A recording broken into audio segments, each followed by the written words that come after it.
Vous faire réagir à un sujet qu'on a réalisé aujourd'hui, celui des effectifs de la police de Wassel. Le maire de la commune se bat contre la fermeture partielle de son poste de police.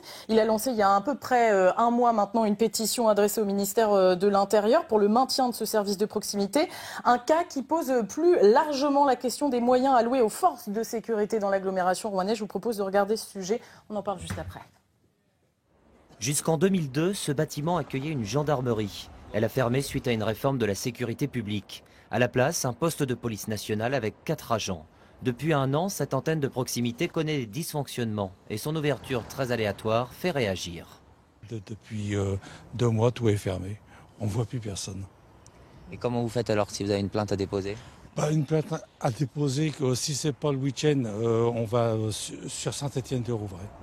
Face à cette situation, le maire de Wassel a fait voter une motion à son conseil municipal et lancé une pétition sur Internet pour exiger le maintien de ce service de proximité. Depuis les attentats du 13 novembre, il nous a été annoncé la fermeture ponctuelle de notre poste de police de proximité.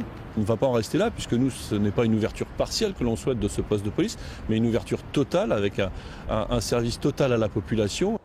À la direction départementale de la sécurité publique, on assure que le poste sera désormais ouvert 2 demi-journées par semaine. Le reste du temps, les agents sont redéployés sur d'autres secteurs, notamment à Grand Couronne où les besoins sont plus importants. On nous annonce une réforme structurelle pour la circonscription de sécurité publique de Rouen-Elbeuf avec des mouvements de personnel forcément.